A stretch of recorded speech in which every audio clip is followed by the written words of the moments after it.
débiteurs, des actionnaires, afin que maintenant une action qui soit engagée soit connue de tout le monde.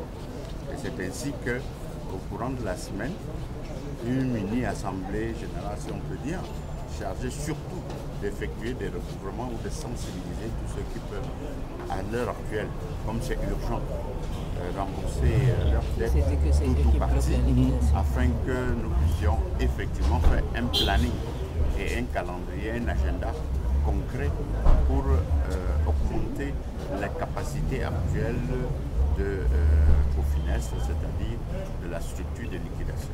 Monsieur le Président, on dit justement que ce sont ces actionnaires-là qui bloquent la liquidation parce qu'ils sont les plus gros débiteurs de Cofines. Qu'est-ce que vous répondez à cela?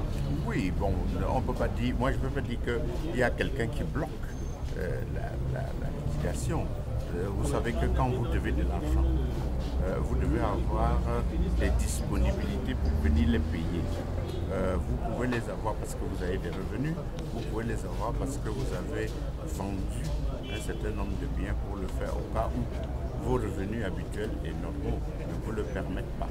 Donc c'est un processus que nous connaissons tous et le problème c'est le temps.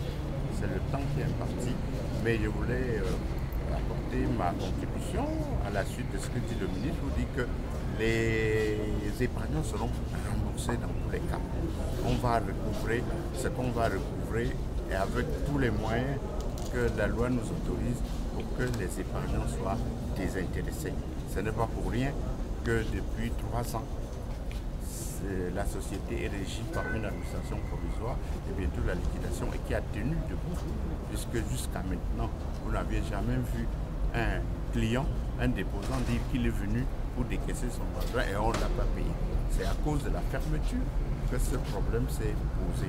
Donc ce n'est pas que quand quelqu'un a tendu son carnet ou son chèque et on a dit qu'on n'a plus d'argent pour le payer depuis 3 ans.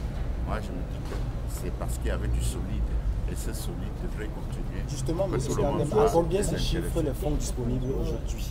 Les fonds disponibles, vous allez demander à, comment on appelle ça, à l'administrateur provisoire parce que ça fait... Vous n'en avez pas parlé au cours de la réunion?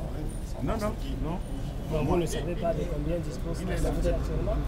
Vous n'avez aucune idée sur les fonds disponibles au sein de la structure? Non, on ne peut pas donner les chiffres.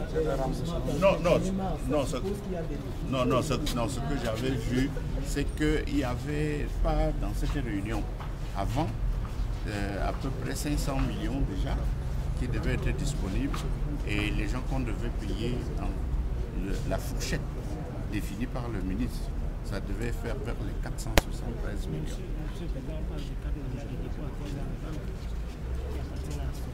Oui, vous me demandez ce qui est disponible. Oui. Je vous donne les chiffres que celui qui gère m'a donné. Okay? Je n'ai pas pointé.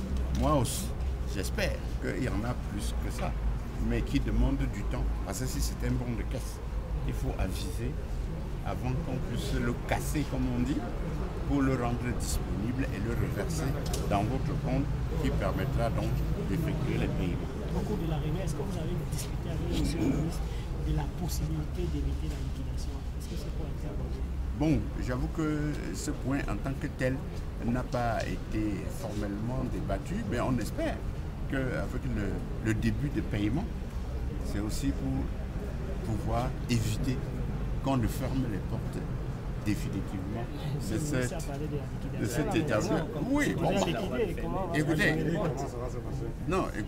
si on a dit que c'est liquidé, on va le regretter tous.